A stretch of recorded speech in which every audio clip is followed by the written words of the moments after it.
Salut, je suis ravi de t'accueillir dans ce nouveau podcast. Aujourd'hui, on va voir ensemble comment tu peux rester productif sans rien faire. Alors, avant de rentrer dans le détail de ce titre qui peut paraître assez paradoxal, comme chaque fois, pense à cliquer sur le bouton s'abonner en dessous de cette vidéo, en dessous de ce podcast, à cliquer également sur la petite clochette pour recevoir une notification chaque fois que je sors un nouveau podcast, donc chaque mardi, chaque jeudi et chaque samedi. Alors, est-ce que j'ai perdu la tête en te disant que tu peux rester productif sans rien faire? Parce que c'est vrai qu'a priori, quand on parle de productivité, on parle de réaliser justement un maximum de choses, bien souvent un minimum de temps. Alors, c'est peut-être une définition mixte, ce que je viens de te dire ici, c'est peut-être la définition de productivité efficace. Enfin bref, on s'en fout. Enfin, tu comprends l'idée. Et c'est vrai que moi ici, je te parle de rester productif, mais sans rien faire.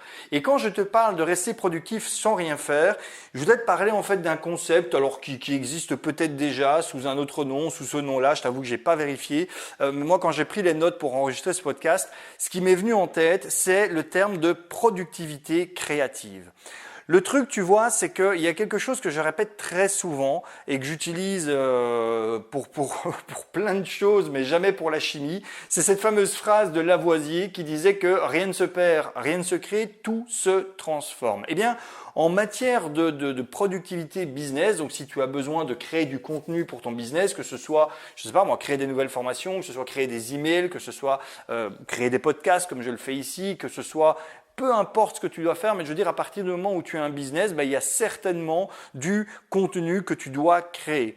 Eh bien, ce contenu que tu dois créer, il ne vient pas de nulle part et il ne doit pas venir de nulle part. Tu sais, c'est une des choses qui fait peur parfois aux personnes qui à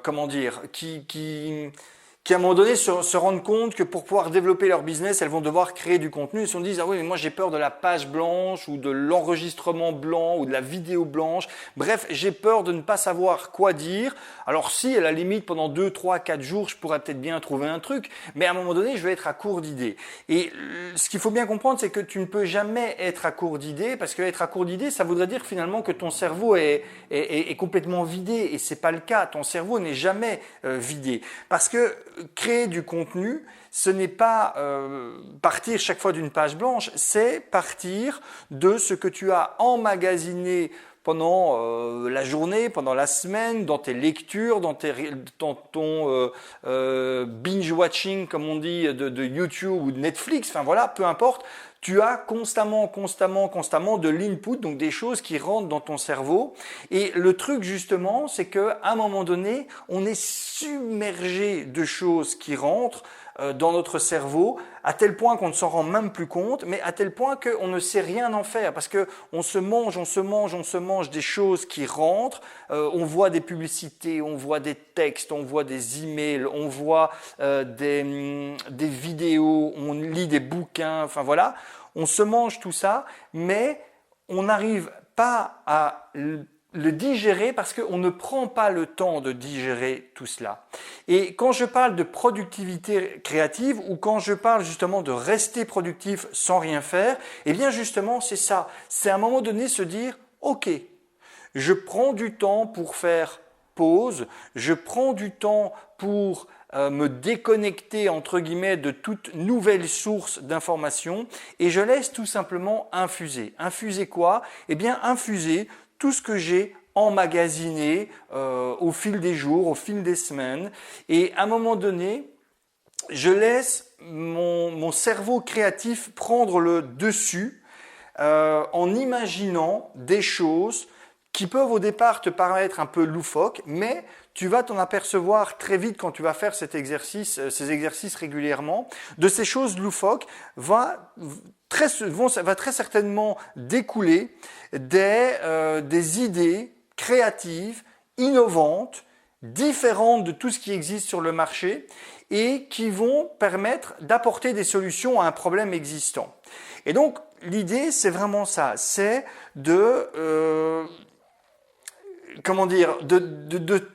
t'accorder un moment dans ta journée idéalement tous les jours justement, ou si tu ne sais pas le faire tous les jours, au moins te l'accorder une fois par semaine, c'est un minimum, où tu te dis, ok, durant cette période d'une heure et demie, 2 heures, voilà, indépendant, alors ça peut être une demi-heure si tu le fais tous les jours, ça peut être 1 heure et demie à 2 heures si tu le fais une fois par semaine, tu te dis, ok, pendant cette période-là, je ne fais rien. C'est-à-dire, pendant cette période-là, je coupe l'ordinateur, je coupe le smartphone. Et si possible, je vais dans un endroit différent de celui dans lequel je suis habituellement. Je ne prends pas de livre, je ne prends pas de liseuse. Tu prends rien, si ce n'est de quoi noter. Et encore, quand je dis si ce n'est de quoi noter, si possible, évite même de prendre un carnet de notes dans lequel tu aurais déjà griffouillé des choses et qui pourrait te donner l'envie de retourner voir ce que tu as écrit, parce qu'on a cette capacité de distraction qui est quand même immense. Et voilà, donc tu prends à la limite un bloc de feuilles, mais tu sais, un bloc de feuilles vierge, donc il y a rien, et tu prends juste un bic, ce bloc de feuilles, tu vas dans un endroit un peu différent. Et voilà, et tu prends d'abord simplement le temps de respirer tranquillement.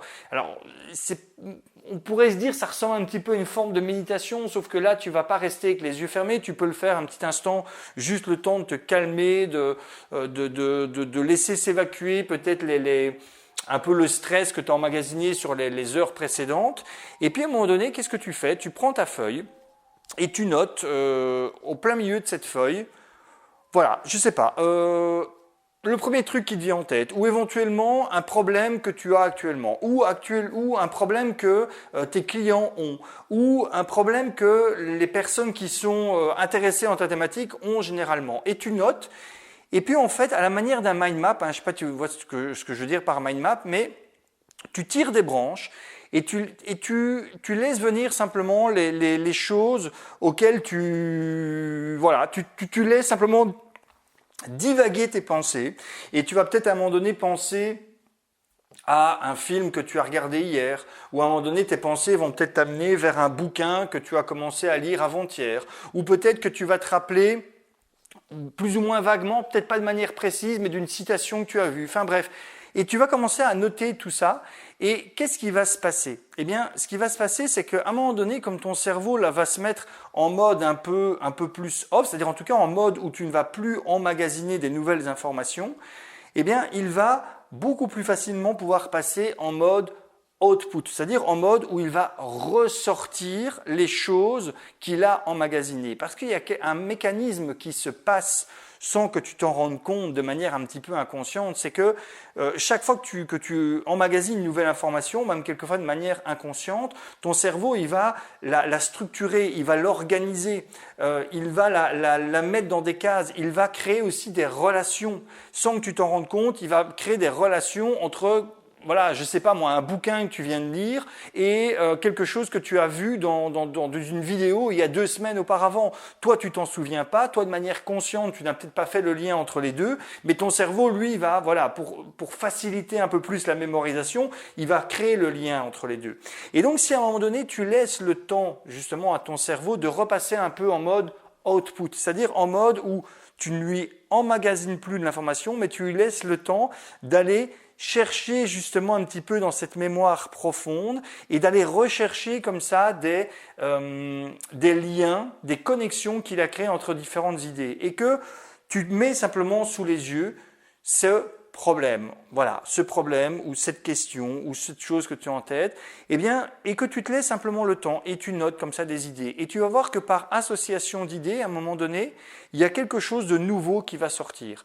Peut-être que les premières choses nouvelles qui vont sortir vont te paraître totalement loufoques. La seule chose, c'est qu'en les regardant, il y a peut-être quelque chose d'autre qui va arriver. Et je vais te donner un exemple très précis et très actuel, très présent, parce que c'est celui que tu es en train de vivre là, maintenant, en train de l'écouter. Bon, alors toi, tu ne l'écoutes pas en live, mais c'est en tout cas la chose que moi, je vis en ce moment quand je suis en train d'enregistrer ce podcast. Tu vois? Alors, non, tu peux pas le voir parce que justement, c'est un podcast, mais moi, ce podcast, j'ai juste pour l'enregistrer, noté sur une feuille le titre, j'ai noté comment rester productif sans rien faire, et puis j'ai noté 2 choses. J'ai noté alors, il faut que je me relise parce que j'ai écrit comme un porc, mais j'ai écrit faire place à la productivité créative. Et puis j'ai noté, et je vais t'en parler après de ça, toujours pouvoir prendre des notes.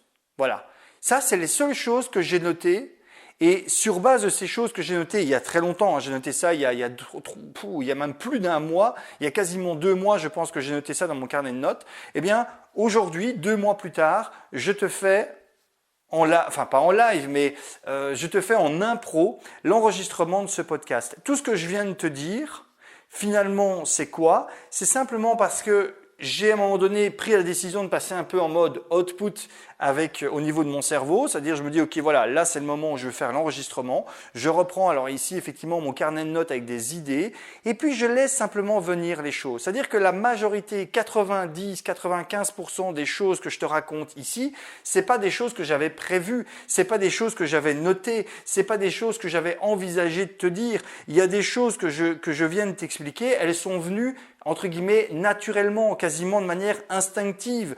Peut-être que si, dans 3 mois, quand j'aurai oublié que j'ai enregistré ce podcast, si tu me redonnes les mêmes notes et que j'enregistre un nouveau podcast avec les mêmes notes, je te dirai peut-être quelque chose de totalement différent, qui sera certainement aussi utile, mais qui va peut-être présenter des choses différentes. Pourquoi? Parce que entre aujourd'hui et dans 3 mois, eh bien, mon cerveau se sera nourri de nouvelles choses, aura emmagasiné de nouvelles choses, aura fait de nouvelles connexions, et donc tout simplement le fait de lire cette phrase « Comment rester productif sans rien faire, productivité créative et toujours prendre des notes », ben peut-être que ça éveillera en moi d'autres choses. Et ça, c'est simplement cette capacité à un moment donné à dire « Ok, je coupe l'arrivée, donc je coupe le mode input, je me relaxe, je prends entre guillemets le temps simplement de me dire ok, là maintenant je passe en mode créateur, créatif, et voilà, je laisse venir les choses telles que je les ressens. Et c'est vrai qu'au début, ça va peut-être te sembler bizarre, ou peut-être que tu vas te dire ah, il n'y a rien qui vient. Et tu vas te crisper, ça va t'énerver, etc., etc., etc. Sauf qu'à force de faire cet exercice, c'est comme tout. C'est comme si, j'en sais rien moi, là je passe devant le panneau de basket de mon fils, c'est comme si tu te disais, ah ben tiens, j'ai envie de devenir très bon en lancer franc au basket, et que tu t'achètes un panier, que tu t'achètes une balle et que tu commences à faire des lancers francs. Bon, ben peut-être qu'au début, tu vas juste mettre un panier sur 10. Et ça va peut-être te crisper, ça va peut-être t'énerver. Et soit tu te dis, bon ben merde, ça me fait chier, et tu restes comme ça, et c'est terminé. Et alors oui, tu feras jamais plus qu'un panier sur 10. Soit le lendemain, le surlendemain, tu recommences, et à un moment donné, tu vas quasiment faire du 10 sur 10. Ici, c'est pareil. Probablement que si tu n'as jamais habitué jusqu'à présent ton cerveau à se couper un petit peu du mode input et à passer en mode comme ça, output, sortie, ce côté productivité créative au départ va être un petit peu limité, mais plus tu vas t'entraîner, plus tu vas le faire. C'est pour ça que c'est intéressant de réussir à le faire par exemple 1 fois par jour, hein, ne serait-ce qu'une demi-heure. Eh bien, plus tu as des associations d'idées comme ça qui vont se faire, plus tu vas mettre en mouvement, en action cette fameuse phrase de Lavoisier, rien ne se perd, rien ne se crée, tout se transforme. C'est-à-dire que tu vas donner de plus en plus d'ampleur et de liberté à ton cerveau pour transformer toutes les choses qu'il a emmagasinées ces dernières heures, ces derniers jours, ces dernières semaines, ces derniers mois, ces dernières années, et toutes ces associations d'idées, de souvenirs, de ressentis, d'informations, de compétences vont venir se mélanger et sortir sous une forme nouvelle, et ça va te donner cette possibilité de créer des choses nouvelles, des solutions nouvelles à des problèmes existants. Productivité créative. Je terminerai justement, pour en plus rester cohérent avec la note que j'avais prise, je terminerai justement en disant qu'une chose importante, malgré tout, c'est d'avoir systématiquement la capacité de prendre des notes. Il faut que tu puisses prendre des notes tout le temps. C'est-à-dire que quelquefois tes meilleures idées ou tes meilleures brides d'idées vont apparaître. Tu sais, quand tu es un petit peu dans cet état quasi hypnotique, c'est-à-dire que tu conduis ta voiture, on est tous à ce moment-là un petit peu dans une sorte d'état de conscience modifié. On prend notre douche, c'est un peu pareil. On est relax dans le fauteuil, on écoute une musique qu'on aime bien, pareil. On rentre dans une sorte d'état de conscience modifié, un état quasi hypnotique. Et c'est souvent à ce moment-là quand tu ne le souhaites pas, entre guillemets, en tout cas quand tu ne veux pas le provoquer, que boum, tu as une idée qui va devenir, une phrase, un machin, un truc, peu importe. Et si tu n'as pas de quoi noter à ce moment-là, cette idée, elle sera perdue à tout jamais. Et donc moi, ce que je t'invite à faire, c'est d'avoir toujours de quoi le noter et de noter ça. Pourquoi? Parce que le fait de le noter, aussi bizarre que ça puisse paraître, alors surtout si tu arrives à l'écrire à la main, mais tant pis si c'est même écrit électroniquement, mais note-le. Mais le fait de le noter, ça va figer un petit peu cette idée et ce sera pas quelque chose qui sera juste voilà, furtif et que tu vas oublier. À partir du moment où tu l'auras noté quelque part, tu as déjà beaucoup plus de chances que ton cerveau se dise « Ah, il l'a noté, c'est que c'est important. Ok, je m'en souviens quelque part. » Ça, c'est la première chose. C'est con, mais c'est comme ça. La deuxième chose, c'est que tu peux aussi, avant de faire tes séances, tu sais, où tu coupes l'input et que tu passes en mode output, rien ne t'empêche, moi c'est quelque chose que je fais régulièrement, avant de passer dans ce mode-là, je reprends mes notes, je les farfouille et je relis. Et je relis des choses que j'ai écrites, etc. Voilà. C'est-à-dire qu'avant de passer en mode output et de fermer les vannes de l'entrée, je relis toutes ces notes-là. Et puis je ferme tout ça et je passe en mode voilà. Mais ça veut dire qu'à ce moment-là, tu les auras bien en tête. Et il y a peut-être une idée que tu auras notée comme ça quand tu es sous la douche, qui boum va ressurgir et va te permettre de sortir quelque chose de nouveau qui sera top. Voilà, avant de te laisser, comme chaque fois, pense bien entendu à laisser un petit like ou un petit dislike si tu n'as pas aimé, à laisser également un commentaire en dessous de ce podcast. Et puis, il me reste maintenant te souhaiter une excellente journée ou soirée, dépendant de quand est-ce que tu écoutes ce podcast, te dire à très bientôt et ciao.